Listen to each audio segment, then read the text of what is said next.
3 years ago in New York City on New Year's Eve, an event known as the Great Collapse would unfold. In this event, a huge portal to another world would open up, completely destroying the city. From this collapse, these otherworldly and bizarre beings would emerge out of the portal and would begin to wreak havoc. Now, fast forward 3 years later to the present, everything has been rebuilt and New York is now known as Hell Salem's Lot. Also, a barrier has been created around the city so that the portal and destruction wouldn't spread elsewhere, and those beings that came out of it have now made peace with the humans. However, not everything is all sunshine and rainbows, because beneath the peace you have a world of crime and secret organizations. This right here is the setup to the manga and anime series Kekkaisensen, also known as Blood Blockade Battlefront.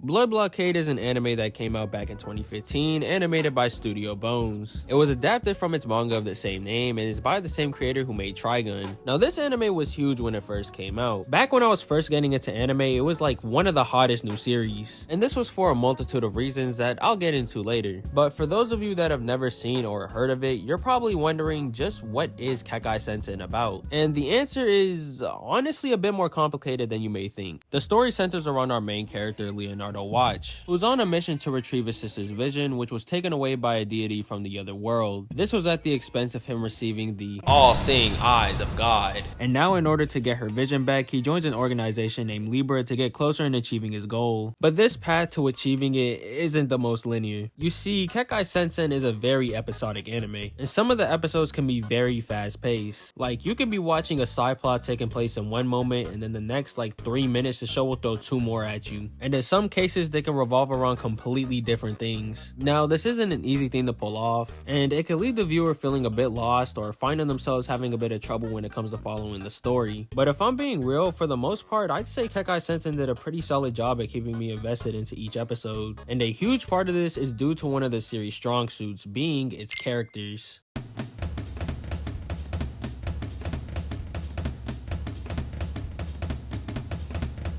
Out the jump, the main cast of characters in the show caught my attention, partially because they have this insane level of swag that is showcased to us through some of the character designs, as well as their sick-ass fights and abilities that just adds an immense level of aura each time we see them.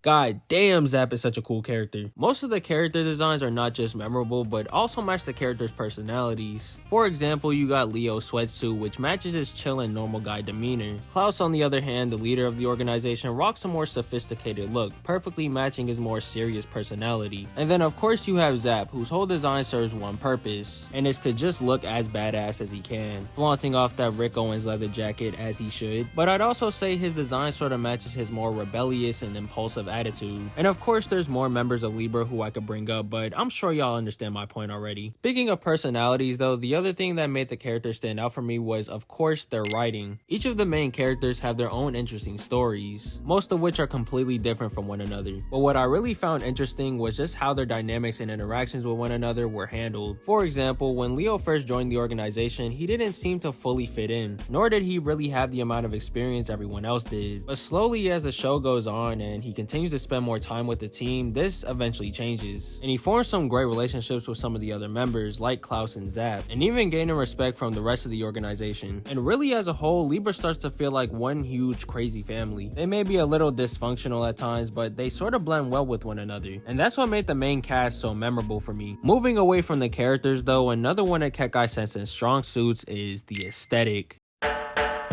Okay, I know I've said this in 3 or 4 videos already, but I absolutely love a good aesthetic. When a series has a good aesthetic, then it'll add on to my overall personal enjoyment of it. And when it comes to Kekkaisensen, it hit the nail on the damn coffin. It had me seated from the very first episode alone. The show basically mixes the urban setting of Hell Salem's Lot with some sci-fi elements here and there. There's also the architecture of some of the buildings and the constant lingering fog due to the barrier around the city, which blends together to give it a sort of gothic vibe. Not to mention, you also have the OST, just full of some very underrated jazz music.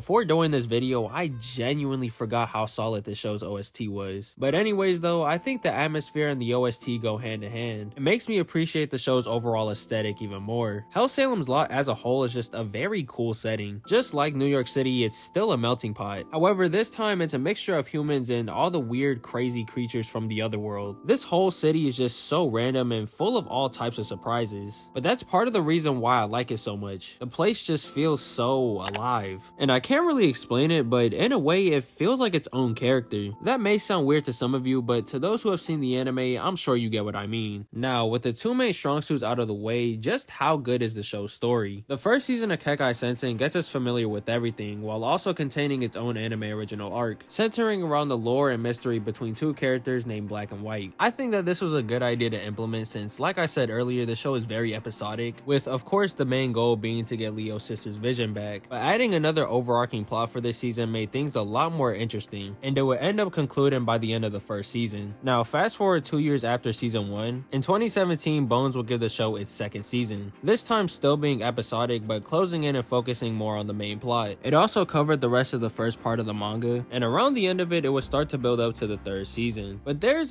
just one problem here.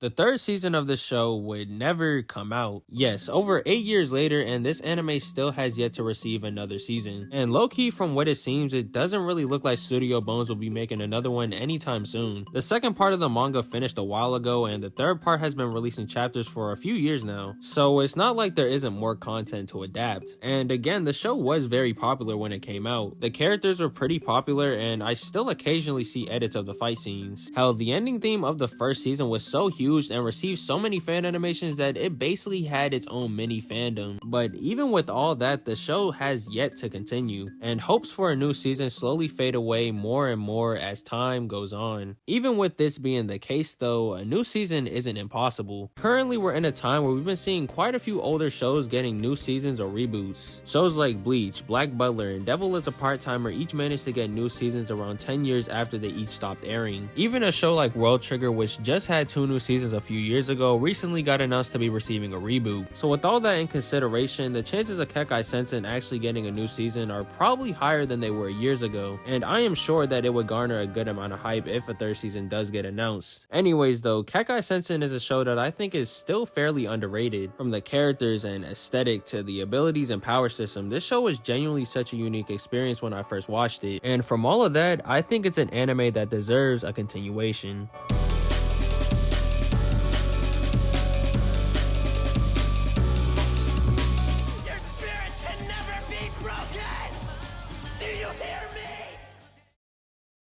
And now with all that being said, we've reached the end of the video. As always, if you made it this far, thanks for watching. Please like and subscribe to the channel if you haven't already. I am hoping to get to at least 6K some point next year, so it would mean a lot. Anyways though, with that out the way, I hope you guys enjoyed, and I'll catch y'all in the next one.